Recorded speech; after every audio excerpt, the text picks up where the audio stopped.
The growing humanitarian crisis as Israel expands its assault on Gaza. Civilians who fled to the south now find themselves with nowhere to go. Our foreign correspondent James Longman is on the ground in Israel. Good morning, James.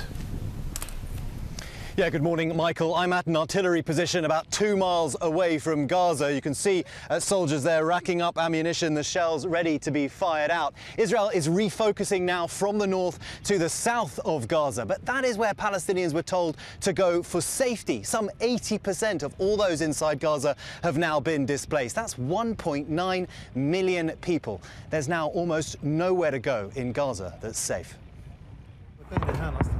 They were told to go south. But as Israel ramps up its operations in southern Gaza, the fighting is inescapable. This family, including young boys, running from gunfire on what was supposed to be an evacuation route. And there's no end in sight. Israel's defense minister telling ABC News he believes the war in its current intensity will last at least through the end of the year.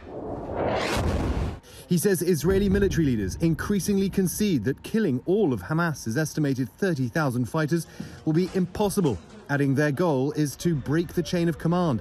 They say they've now killed 40% of battalion leaders. These satellite images show Israeli military vehicles staging in southern Gaza, where many civilians were previously told to flee to safety. After weeks of promised safety in the south, the IDF now dropping leaflets telling those already there to evacuate immediately to safe zones marked on a map published online. But with limited electricity and power, access to these maps will be difficult. In the safe zones, it's a false narrative and it's a dangerous narrative. People don't have the transport, they don't know where they're meant to go. Up to 600 Americans are still inside Gaza, including Rawia Al-Farah's father.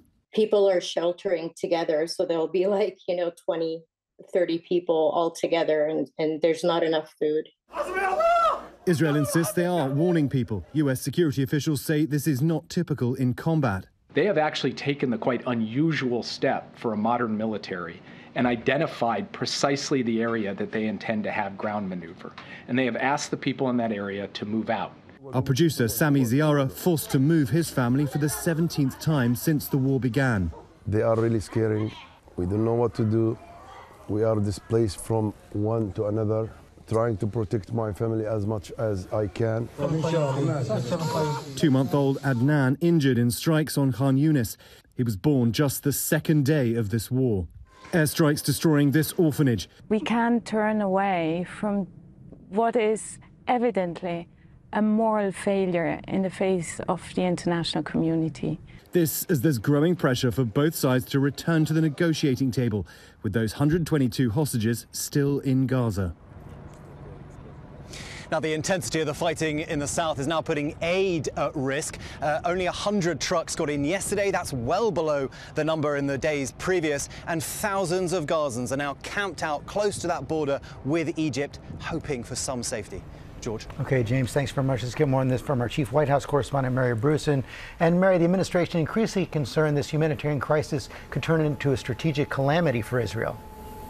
Exactly, George. And the White House is really ramping up the pressure on Israel now to do more to protect civilians, protect civilian lives. And the White House has said they do think that Israel is getting that message. But when I have pressed officials here on whether sharing these leaflets, whether disseminating these maps with evacuation zones, whether that is enough, whether Israel can really be more targeted in their attacks, given that you now are trying to squeeze so many Palestinian civilians into such a small area, George, the national security advisor, telling me it is simply too soon to tell.